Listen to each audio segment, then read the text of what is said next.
Nowadays, we are surrounded with tons of products, tons of brands, tons of companies, and it seems like some of them never die.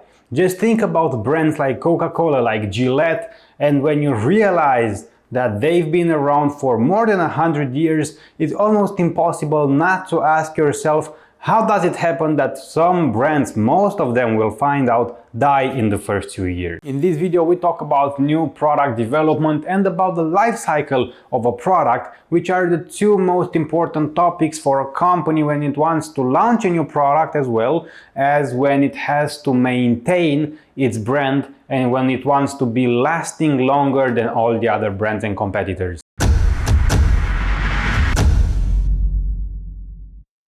Because naturally, at some point, every product will die out, will decline, or will be replaced by another product. In this video, we talk about the product development stages. There are 8 steps that a marketeer needs to be aware of in order to be able to keep track and not to miss any steps in the product development, as it will be the most effective and cost-effective situation for the company. In order to understand it as efficient as possible, it is useful for you to think about it from the point of view of a company. So you want to launch a new product, and you need to begin with the first step. The first step is obtaining new products. A company can obtain new products either through acquisition or through developing new products. Acquisition means buying a whole company, a patent, or a license to produce someone else's product.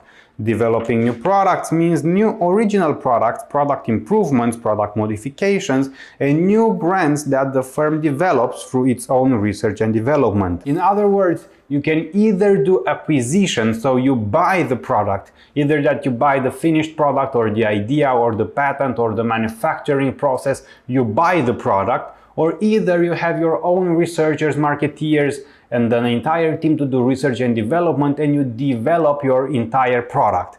Because this one, the second one, is the harder process. This is why we talk about it and go through every step of the process. You can imagine that when you choose this direction, it is obviously the hardest one.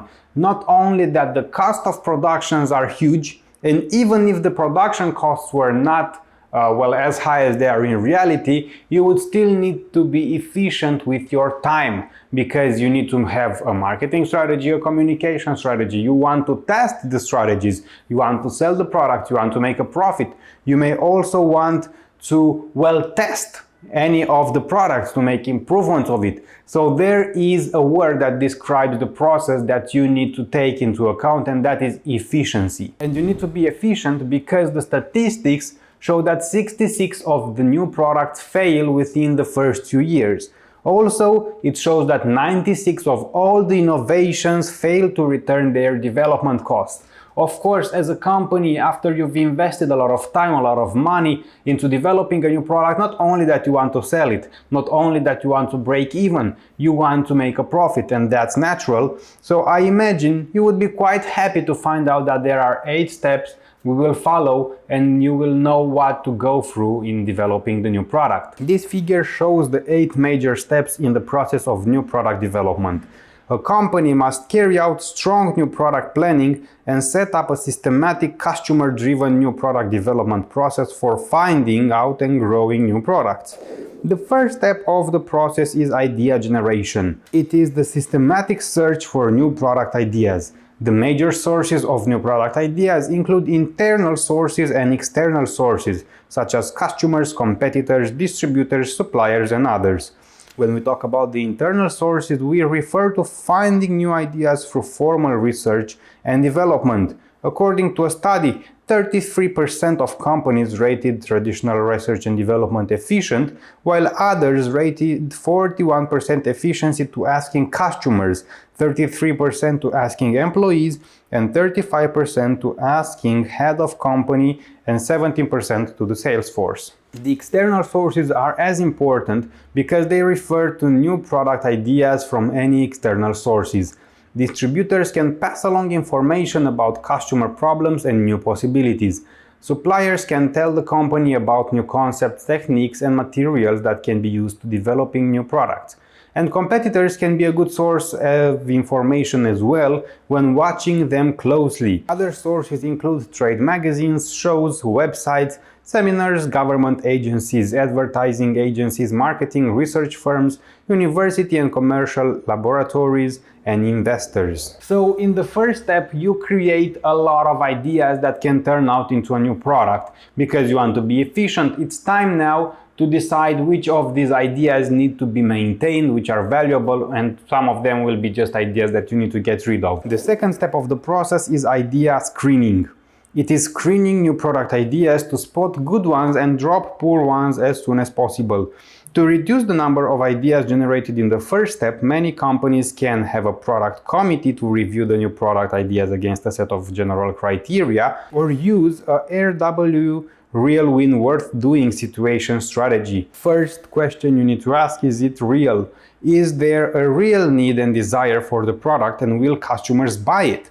The second question that you need to ask yourself is, can we win? Does the company have the resources to make such a product a success? Does the product offer a sustainable competitive advantage? And finally, is it worth doing? Does the product fit the company's overall growth strategy? Does it offer sufficient potential profit? The third step is concept development and testing. The product idea must be developed into a product concept. First, some concepts that you need to know. A product idea is the idea for a possible product that the company can see itself selling to the market. A product concept is a detailed version of the new product idea stated in meaningful consumer terms, and a product image is the way consumers perceive an actual or potential product. When we talk about concept testing, we refer to testing new product concepts with a group of targeted customers to find out if the concepts have strong customer appeal. So the third step of the process is going in depth about the ideas you selected, and after you cut some of them out, and you go in depth them and present them to a committee, just like you would advertise the idea to consumers. You can also test the ideas with the consumers themselves in order to see if there is an attractiveness towards it, if the consumers are inclined to find out more about your ideas. The fourth step is marketing strategy development. It is designing an initial marketing strategy for a new product based on the product concept. The marketing strategy statement consists of three parts. It is describing the target market, outlining the product's planned price distribution marketing budget, that is the planned value proposition for the first year, and the planned long-run sales, profit goals, market share, and marketing mix strategy. The fifth step is business analysis. It is a review of the sales, cost, and profit projections for a new product to find out whether there are factors that satisfy the company's objectives. Once management decided its product concept and marketing strategy, it can evaluate the attractiveness of the proposal. If it satisfies the objectives, it can move to the sixth step, which is product development. It is developing the product concept into a physical product to ensure that the product idea can be turned into a workable market offering. This step calls for huge investments, and it will show if the product idea can be turned into a workable product. The research and development department will develop and test physical versions of the product concept and do marketing testing. Companies usually do their own testing, but they can also outsource it to other firms. So far till this step of the product development and test marketing, what you should have done is, first of all, having a lot of ideas, that is idea generation. You cut some of the ideas, you test the concept and go on into a marketing strategy development, and then you do business analysis. So basically, you look into the resources of the company, if it can afford producing such a product, and also if it can develop the product in a manner that the company believes it will make profit. And you should have also do the test marketing, which is the stage of a new product development in which the product and its proposed marketing program are tested in realistic marketing settings. The amount of testing may depend on each new product. Sometimes companies can use controlled test markets or simulated test markets. The eighth and final step is commercialization. This is introducing a new product into the market. The company may want to build or rent a manufacturing facility or outsource manufacturing. Timing needs to be right for introducing the new product. If the economy is down, the company may want to wait. If competitors are ready to introduce their product, the company may push for a sooner introduction.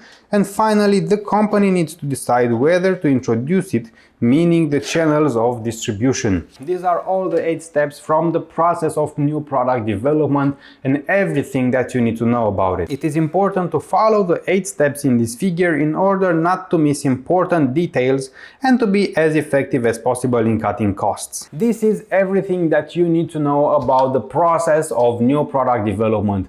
As we talked in the beginning, the process of product development is also going with the stages of the life cycle of the product. So you need to understand that this is just the first stage when you launch the product, and if you want to learn more about it, click right here or maybe right here in the info card or check the links down in the description to see the video about the life stage and the life cycle of the products, because you need to know what is going on after you launch the product into the market. If this video helped you, you may want to watch it for one more second. In the links down below in the description, you will find a four free marketing dictionaries. So that is a file with all the marketing terms you need to know. There are over 400 marketing terms that you have a definition for, and you can get it for free. Also, if you are a marketeer, if you own your very first company, if you are an entrepreneur, in the links down in the description you will find a manual for building your own personalized business plan, corporate communication strategy and marketing strategy. Because you don't want only to have the business plan, you want to have the marketing and the communication strategies ready. And in this manual you will find all the steps by the book that you need to know and that you need to follow in order to make and create your own business plan that is personalized for any type of business you may want to have. Also, you can go down in the description and find the buy me a coffee link. You can buy me a coffee to thank me for these videos. I drink quite a lot of coffee for creating these videos, when researching the information, filming the videos and editing them, so you can watch them for free on YouTube. Of course, that there are also the classical ways to like the video, to comment in the comment section, and please do that. It helps me a lot with the YouTube algorithm. You know how it is: like, subscribe, comment, all that, and I will see you at the next video.